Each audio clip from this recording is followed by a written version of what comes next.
Was geht ab, liebe Leute? Herzlich willkommen zu einem neuen Video und heute sind wir eingeladen von Audi, um euch einen Blick in die Zukunft zu zeigen. Hinter euch jetzt gerade steht ein Auto, das die Welt so noch nicht gesehen hat, das Audi uns gezeigt hat und präsentiert hat. Das Ganze heißt Grand Sphere Concept.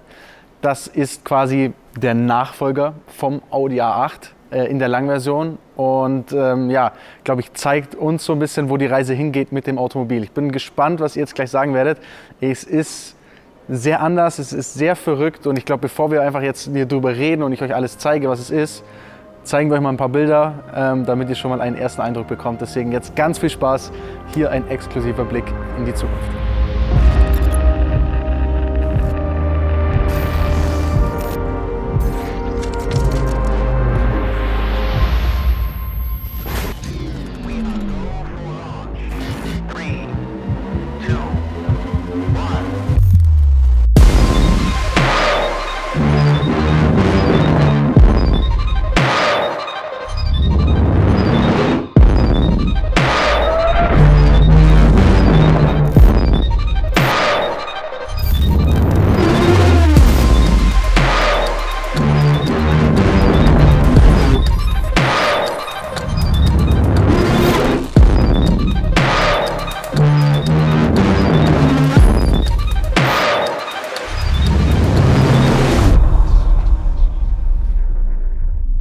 So, ich bin mir ganz sicher, dass einige von euch jetzt solche Augen haben und sich denken, holy shit, was passiert hier?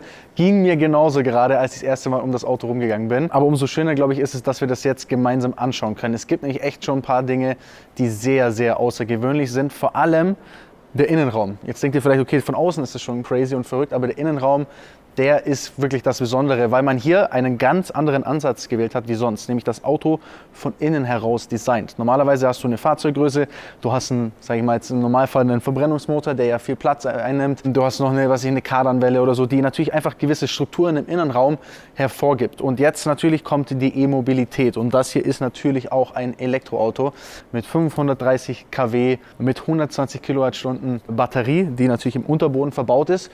Und dadurch, dass man zwei E-Motoren und eine Unterbodenbatterie hat, sind es ja ganz andere Proportionen. Ein E-Motor ist deutlich kleiner, die Batterie liegt im Unterboden, nimmt keinen Platz weg. Also kann man ja auch so ein Auto von Grund auf mal anders denken und anders gestalten. Und genau das ist hier passiert. Man hat also sich gesagt, okay, wir wollen den bestmöglichen Innenraum machen, auch mit Hinblick auf autonomes Fahren. Das kommt natürlich auch. Also irgendwann fährt man nicht mehr zwingend selber, sondern lässt das Auto fahren. Und dann hat man vielleicht andere Ansprüche und andere Bedürfnisse. Das werden wir auf jeden Fall gleich im Innenraum uns anschauen. Jetzt lasst uns trotzdem mal ein bisschen über die Optik hier außen sprechen. Es ist natürlich immer noch ein Audi. Ich glaube, das erkennt man. Und Audi hat natürlich schon auch ein paar Design-Elemente, die auch jetzt hier wieder mit dabei sind. Wir sehen das hier. Wir haben vorne wieder so ein Wabenmuster im Grill drin. Braucht man gar nicht, weil normalerweise das ja zur Lüftung auch dient. Das brauchst du jetzt hier in der Form eigentlich nicht, ist aber ein Designelement. Die Audi-Ringe sind beleuchtet, auch sehr, sehr cool. Was ich mir überlegt habe, hier vorne ist jetzt eine Scheibe. Das kann natürlich schon auch ein bisschen problematisch werden, so mit Steinschlag und so, aber da wird man sich schon was bei gedacht haben. Das wird natürlich schon auch noch wahrscheinlich aus einem speziellen Material sein. Wer weiß, ne? Lichter, das ist auch was, das werdet ihr auch gleich hinten sehen. Das ist schon echt ein bisschen anders wie das, was wir kennen. Die sind viel, viel dezenter. Ne? Also über die letzten Jahre habe ich das Gefühl gehabt, Lichter sind größer geworden, verrückter, hinten die Zierleisten alle durch. Jetzt hier bei dem Concept-Auto sehr dezente Lichter. Alles ein bisschen reduzierter, ein bisschen schlichter.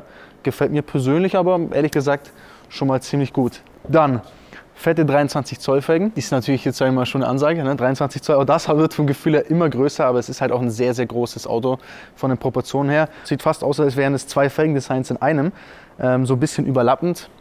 Auch das gefällt mir sehr, sehr gut. Und ihr seht es schon, ne? Die ganzen Linien, die wir hier haben, also auch, wenn wir mal vielleicht mal hier vorne drauf schauen, eine riesige Scheibe. Im Prinzip ist der komplette Fahrerraum aus Glas gemacht, mit ganz wenig Rändern nur, die man sieht. Das Heck von hinten ist sehr flach, also ist quasi so eine Art Sportback-Form. Wir sehen nur hier nochmal ein kleines Glas mit drin, aber ansonsten ist es sehr abgeflacht alles. Und dann kommen wir hier zur Heckansicht, die vielleicht auf den ersten Blick schon ein bisschen gewöhnungsbedürftig ist, muss man schon sagen. Vor allem halt auch wieder durch die Lichter. Die sind sehr klein, sehr schmal, sehr reduziert. Wenn wir jetzt die aktuellen Audis anschauen, alle riesige Lichter hinten. Das hat man hier nicht. Es ist alles ein bisschen schlichter, beleuchtetes Audi-Logo. Und dann, und da habe ich mich fast ein bisschen gewundert, doch ein recht ausgeprägter Diffusor. Also echt ein ordentliches Teil, fast schon so eine Art Doppeldiffusor hinten drin.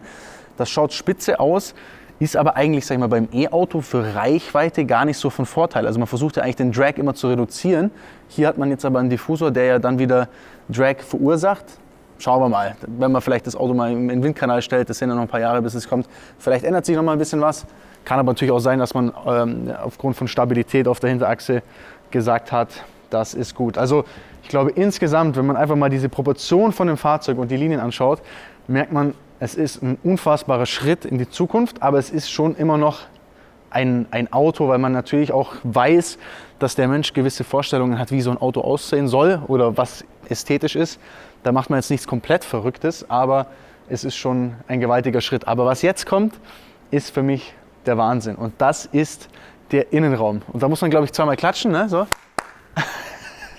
Nein, wir haben ja Support von hinter uns. Und dann geht das Ganze hier auf. Und jetzt schaut euch das hier bitte einmal an.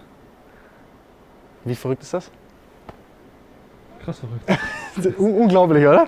Also das hier, das hat für mich jetzt mit dem, was wir vom Auto kennen, erstmal fast gar nichts mehr zu tun. Die Art und Weise, wie hier eigentlich quasi ein Wohnraum, würde ich es fast schon nennen, geschaffen wurde, ist unglaublich. Schau mal, wie man hier fast schon, es wirkt fast schon, als würde man so, als wäre man schon fast drin. Man muss nur noch ein bisschen reinstolpern. Man hat hier einfach unfassbar viel Platz und einen unglaublich schönen Innenraum. Und jetzt ist es so, dass ja normalerweise in einem A8 man immer eigentlich hinten sitzt. Meistens lässt man sich im A8 fahren oder zumindest die Leute, die eine A8 haben, irgendwie jetzt so, für das wieder eingesetzt wird, so eine A8L, lassen sich gerne chauffieren. Hier ist es andersrum, das heißt, der beste Platz ist nicht mehr hinten im Auto, sondern man hat bewusst gesagt, wir versuchen den besten Platz vorne zu machen. Also man hat hinten quasi eine Art Chill-Area, ne? Also man muss ja fast schon nennen, das hat ja nichts mehr mit einer normalen Rücksitzbank zu tun, sondern ja, du kannst dich quasi, schau mal, du kannst dich so reinlegen hier und kannst einfach komplett dein Leben genießen. Hier zur Decke rausschauen, weil alles aus Glas ist. Das ist unglaublich. Gib mir mal die Kamera, ich muss, glaube ich, mal hier vielleicht mal das auch mal so zeigen. Ja, das ist die Sicht nach vorne, das hier ist die Sicht hinten raus, so.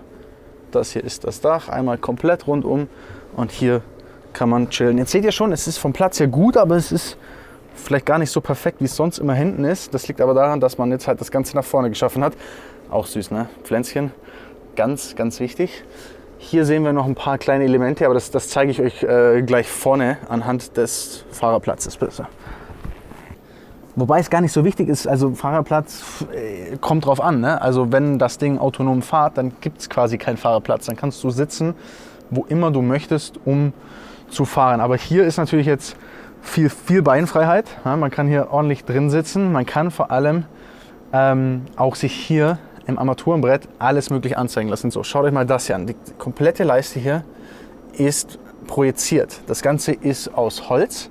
Auch das hier sehr viele nachhaltige Materialien, das kommt natürlich auch immer mehr. Man achtet wirklich drauf, wo kommt das Material her. Das ist jetzt hier so ein Eukalyptusholz, das scheinbar irgendwo extra angebaut wird. Also nicht irgendwo, das wird jetzt kein Wald dafür abgeholzt. Aber hier wird dann quasi in diese Fläche alles reinprojiziert. Und die Art der Steuerung ändert sich auch komplett. Also es gibt verschiedene Arten, das Ganze zu steuern. Wenn ich jetzt hier was fixieren würde mit meinen Augen, dann steuere ich quasi darüber das Ganze. Also ich muss nicht mehr anfassen. Und kann mir dann hier natürlich alles anzeigen lassen. Da kann man sich einen Film drauflegen. Ihr seht ja, die Fläche ist riesig. Also jetzt stellt euch vor, ihr sitzt einfach hier drin und könnt quasi euch fahren lassen. Falls aber jetzt mal der Fall eintritt, dass ihr selber fahren wollt, was natürlich gerade am Anfang immer noch der Fall sein wird, weil autonomes Fahren sich erst noch entwickeln muss und natürlich auch noch ein Prozess ist, dann hat das Ganze natürlich schon auch ein Lenkrad. Und das ist hier drin versteckt. So, wenn wir das jetzt haben wollen, so, wenn man dann mit der Gestensteuerung so macht, dann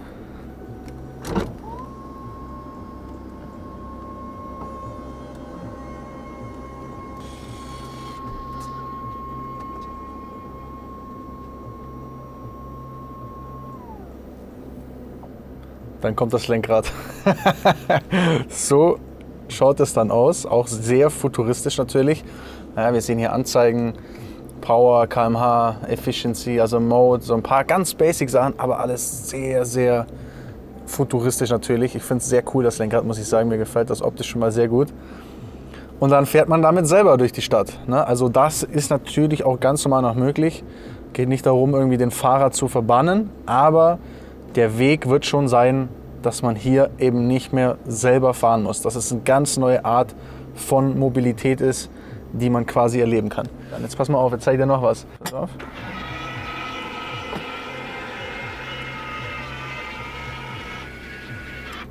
So, dann kann ich mir jetzt hier einfach noch Wasser rauslassen. So, hier kann ich jetzt theoretisch mir ein Wasser rauslassen.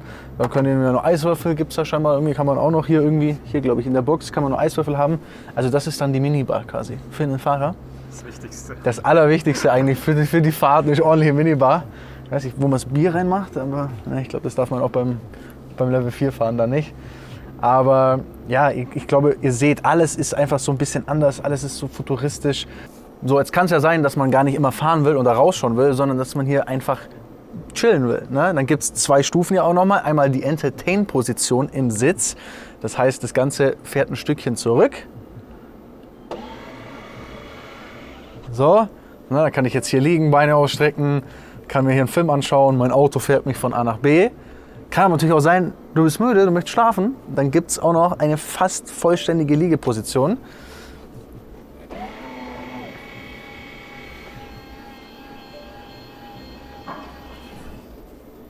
So, nochmal zur Erinnerung, ich bin in einem Auto.